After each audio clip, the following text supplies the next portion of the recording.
studio today. We were just visiting. Gary was standing right behind me for most of the ball game out at Iowa City Liberty. Tough loss for the River Kings. We were talking about the facilities they have at Iowa City Liberty, and you were telling me Waukee Northwest even more so.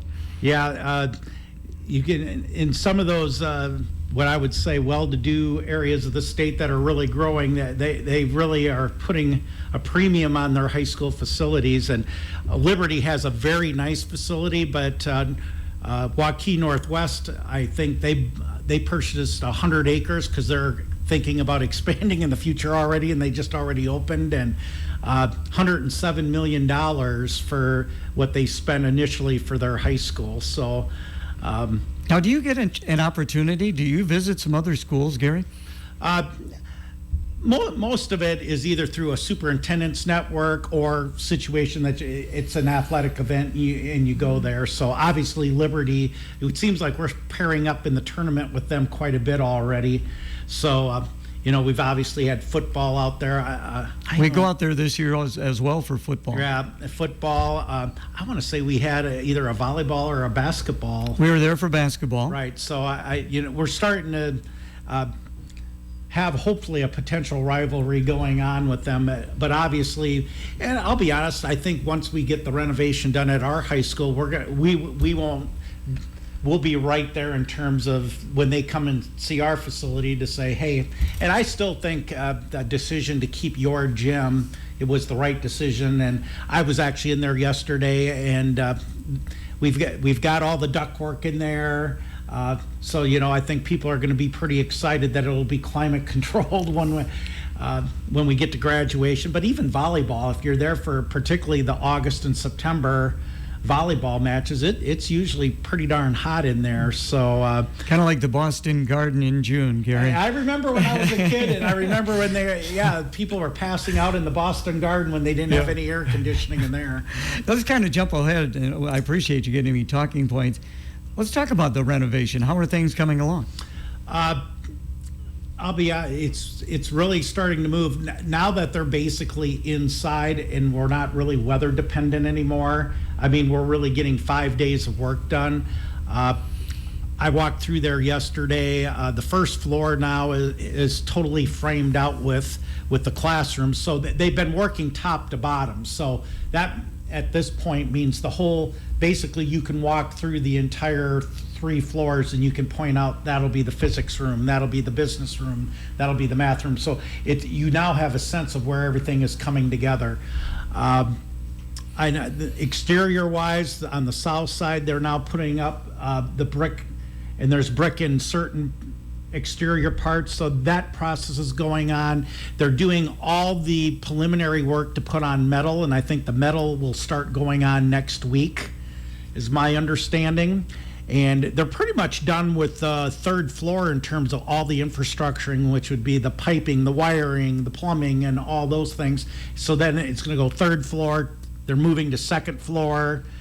And my understanding is that once that work's done, then you'll start seeing the drywalling of the 3rd floor, and they'll work their way down. So I'm cautiously optimistic right now that building will be turned over to us in December, and we will be having students being served in there in January. How exciting. Of course, I graduated in 1972. We've got our 50th year reunion coming up, and we were a part of the group that had to take some classes at Washington Junior High School and then come on over to the high school yard gym in the shops primarily.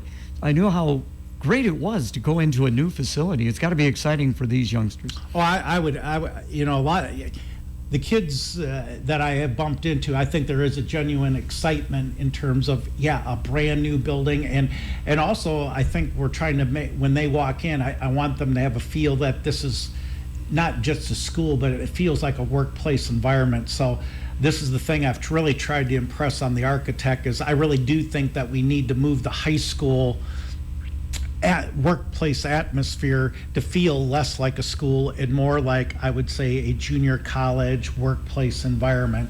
So I'm hopeful that we'll be successful in that. I'm actually going to be fairly excited with how Yord will turn out. I do think that that one is running a little bit behind, so potentially maybe the first volleyball match or two might have to be moved. Okay. That it may not be quite ready yet. So, but it really needed the facelift. The mezzanine bleachers will be brand new. Everything will be painted. New basketball supports and backboards, obviously climate controlled. I'm going to be really hopeful how that gym will pull together and how it will look when we do get it open, either late August, early September. Your gym, I go way back with your gym. We used to run track practice sometimes indoors in your gym. Coach Holsclaw had us going up and down the steps, and of course had the opportunity to broadcast from the your gym for a number of years. How's the press box looking? The press box is getting a facelift. But that area really needed it as well. Not many people get to see it up there, but obviously you do. But hopefully it'll meet your specifications. The one thing is we'll probably still have the ladder. Okay. To get up there, but other than that, the floor, new windows, new flooring, repainted. Okay. So it will definitely have a definite update for the press box. It is such a great facility in the fact that I can turn one way and do football and then turn the other way and get the opportunity to cover the basketball. Very game. unique. When I first came to Clinton, I just thought, isn't this the greatest thing ever? One press box can serve both outside and inside. So yeah, that is great. And it is great, and it's very unique, and it's iconic, and I think it will be giving it the facelift, but it's still going to be, you don't see many gyms now that have that mezzanine level. Which is great for the Looters Invitational in wrestling, because you can put all those mats down there and you still can put 1,000 or more up in the mezzanine. Oh, absolutely. And even the volleyball tournament, when we have the Saturday volleyball tournament, we do the same thing. Yeah. We have both courts and have put everybody up above, and actually that mezzanine pushes 1,500. Yeah. So that's bigger than a lot of gyms in the state of Iowa. Again, visiting with Gary DeLacy. Now, Gary, and I apologize for my ignorance, but once the renovation is all done, what about the old shops area? What are some of the things that are going to take place there? Well, it's in a 3-phase project. So once the phase 1, which is the academic building, is done, then the demo of the 1919 building will happen, which is mostly the academic building. But once it's demoed, what will be built there will be the new shops, Okay. A performing arts center, and a music wing. So basically, what is in that old shops building right now will be transformed or moved to where the current academic building is. Okay. And so that shops building won't be demoed until phase 2 is done. And so there'll be kind of a pathway from that academic building, kind of sneaking around the demo and the new construction over there for probably about a year and a half until that piece of it is done. And then that'll be done. The shops building will be demoed, and actually, Gary, then the back parking lot will actually be bigger. Because that'll become a parking lot, and you will actually then, the parking lot will extend all the way around the building. So that south side where it gets closed off and you can't get around will actually be parking, because it'll be parking for the Performing Arts Center and get into the music wing from the back side. Boy, when that's all done, that's just going to be incredible. It'll be very nice, and I know a lot of people are saying, well, Cook Theater is nice, but the way it's structured right now, the music department is as far away from the performance center as possible. They're on opposite sides of the campus. And that has always been problematic, particularly if you're hauling, the larger musical equipment and right. Things like that. You're having to haul that all the way basically across our campus to get it there. And now it'll be right across the hall the way it should be designed. Yeah. And so it will be exciting to get that piece done. It will be. Gary DeLacy, will have more with him after a break for the weather, brought to you by Electronics. It's a much more uncomfortable day ahead of us. Heat and humidity back with a vengeance. Mostly sunny skies expected and highs near 96. The actual feels like temperature near 100 degrees.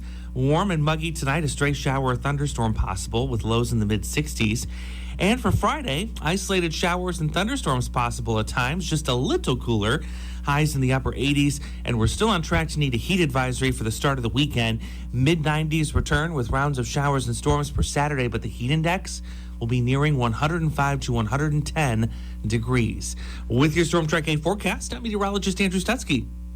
Right now we do have fair skies, sunshine, 76 degrees. Our update brought to you by Electronics. Electronics Incorporated, the area's largest communications and alarm systems company, where their number one goal is customer service. Their quality work in a timely manner keeps you connected to the world. Electronics technicians realize that communication is the key to your company's productivity and profit. Their professional team has decades of experience that bring you the best possible service. Electronics Incorporated, 522 North 2nd Street, Clinton, or go to electronicsinc.com. FYI with Gary DeLacy, Superintendent of Schools for Clinton. Back to school, going to be here before we know it, Gary.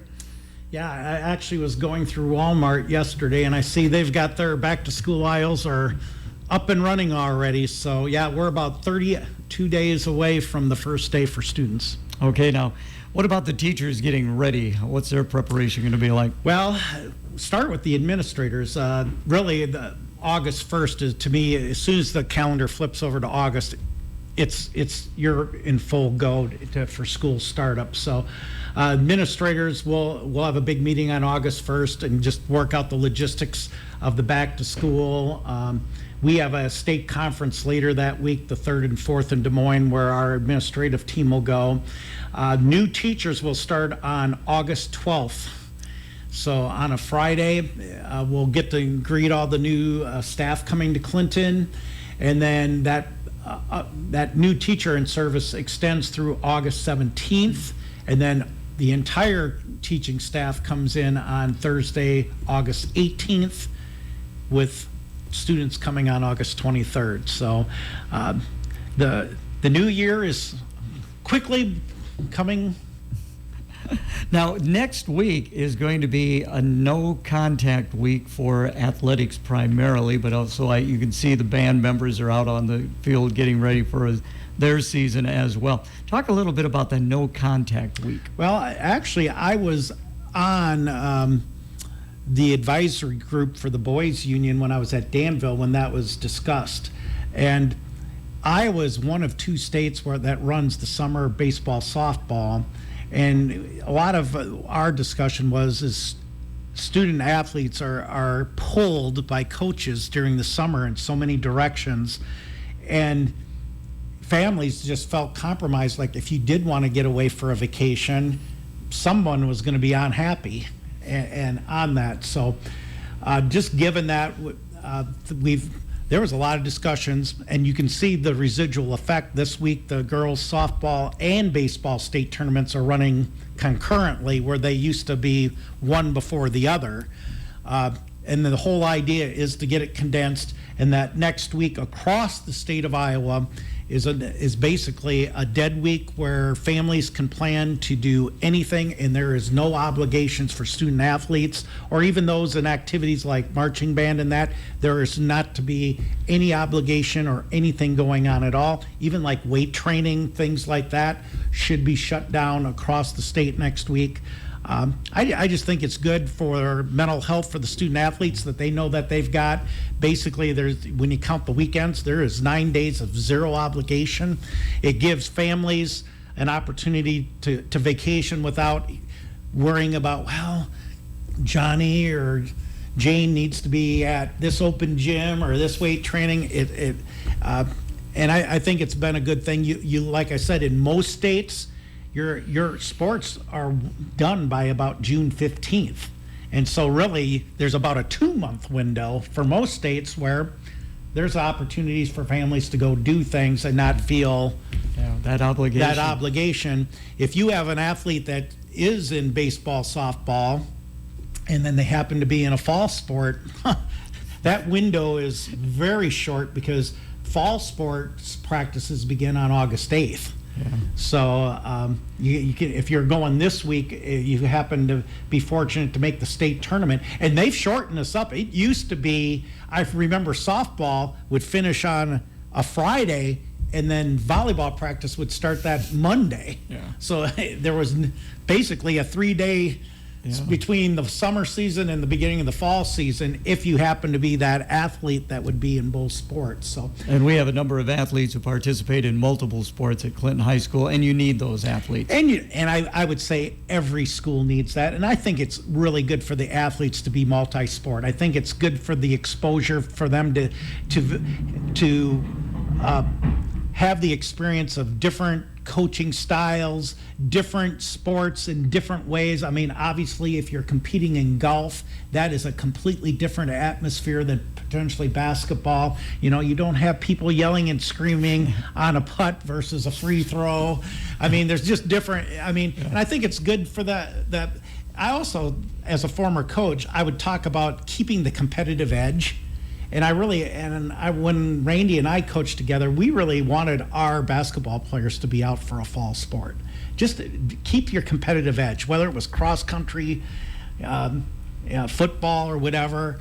I think that's better than saying, well, I'm going to work out and get ready for my sport or whatever. And the bottom line is you look, I'll always bring back the 92 crew and talk about, you know, those kids were basically 2 or 3 sport athletes. And, you know, CJ Rose was a better football player than he was a basketball player. But if he would have just specialized in football, we would have had a very difficult time winning the state championship without him being, and most people would say CJ was probably more of a complementary role player for us on the basketball team, but a very important player. I mean, I don't think we would have got the job done without him, along with a lot of others.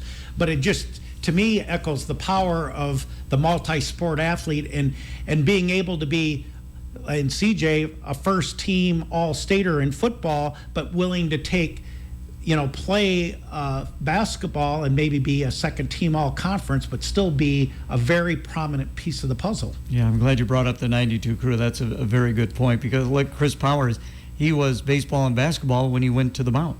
So, Absolutely. I mean, he played 2 sports in college alone. Yeah, and played football in high school. Yes, right. Let's talk about a transportation incentive. You hear so many school districts looking for drivers. Yeah. Major shortage across the nation, across the state, across our school district. So we did, at our board meeting in July, we put together an incentive because we're really worried about this upcoming school year. I mean, how are we going to even get school started if we can't get kids to school? So we've upped the incentive up to $2,000. In terms of either it's a combination signing, and then if you stay with us for the entire year, you get basically $2,000 in addition to what you would get paid driving for our district. And we are still looking in the community for probably at least 3 drivers, full-time drivers, to really, in my mind, make me feel comfortable going into the year. So we're short here with 32 days to go that we really, and I would even encourage somebody, if they don't have their CDL, we will provide all the supports and training that you need to get your CDL to make that happen, and that's part of the bonus. If you just get your CDL, that's $500. We'll just give you $500 to get that CDL, and then that remaining $1,500 is you agree to drive for us for the rest of the year. We're also, for the first time, really trying to target our current school staff just as part-time drivers, substitute drivers. So we have a cohort of 6 right now that it includes a teacher, we have a custodian, we have a food service person, a paraeducator, and then I'll be honest, I'm one of the 6 to get your CDL and then agree to be on the sub list. And if you get your CDL and you agree to be on the sub list, the bonus is $1,500. Wouldn't that be something you put your kid out there to be picked up by the bus, and here's the superintendent of schools behind the wheel. It actually happens in smaller districts already, and my feeling is if I'm going to ask my staff to consider to do that, I better be able to walk the walk as well. I grew up on a farm, Gary. I sit there. I've driven tractors. I've driven tractors with full loads of hay down a ridge road where you're getting the tractor's being pushed, and there's ways to keep controlling it without it jackknifing. I think with some training, I should be able to do a bus. So we'll find out. I got to still pass the driver portion. You're from Wisconsin, so you know all about that. Yeah. So what about other employee openings? We are still short on teachers, and we're starting to make contingency plans in terms of do we have to shift some personnel. But if we still got some people out there that are interested in teaching, please reach out to our district. We're in the upper teens, 16, 17, 18 current openings. We have about 290, so you can put that in perspective. We're about 95% staffed, but we're not 100% staffed. We were not fully staffed last year either, but we were more in the single digits in terms of openings. So our openings basically about doubled, like ones that aren't filled. So, and then paraeducators.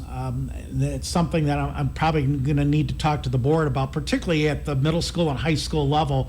We are running we're very low on paraeducators. I'm wondering if we're going to need to do something to incentivize those areas right now as well. We're short in those areas, and again, I would really encourage, particularly if you're a parent out there and you're looking for an opportunity, there are some advantages of being with the school system.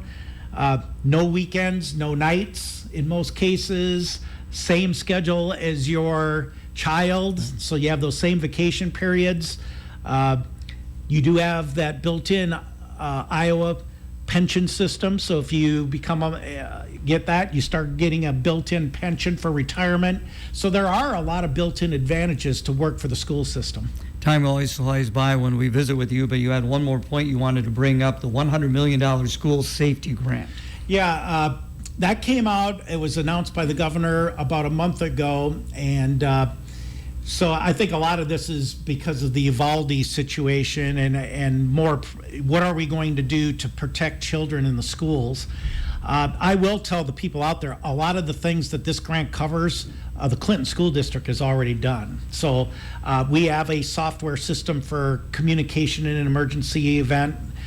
We have videotaped all of our rooms, so like if you did have a crisis group come in and they wanted to see what the layout of the room was before they broke down the door, they would have that opportunity on their phone to be able to do that. We've done a lot with our entrances. Bluff and Whittier, the last 2 summers, we have made those where you walk in the vestibule but you still can't get into the building. So now all our buildings have got secured entrances. Cameras, we've done a lot with that. Now I do think that we will try to enhance what we do with our cameras with this new grant system. We've just got an update on our two-way radios. That's another thing they talked about, but that was kind of an unintended benefit of the derecho, that the county decided to do a major upgrade of their emergency communication equipment, and their phones, their two-way radios were like a year old, and they were going to say, well, we'll just give them to you, which were much better than what we had. So I think in a lot of ways, we're ahead of the curve in terms of safety. The one thing I would really push, and this grant doesn't allow it, is an expansion of school resource officers to have at least one in every school building in the state of Iowa. And that would take a much larger expenditure than $100 million. As always, appreciate the information that you pass along. If somebody would like to find out more about the Clinton schools, how can they best do that, Gary? Well, the best way is just to get a hold of me, 243-9600. You can go on the website and find my email. They can email me as well. And if it's toward a specific building, the building principal. All right, very good. Thank you so much. Thank you.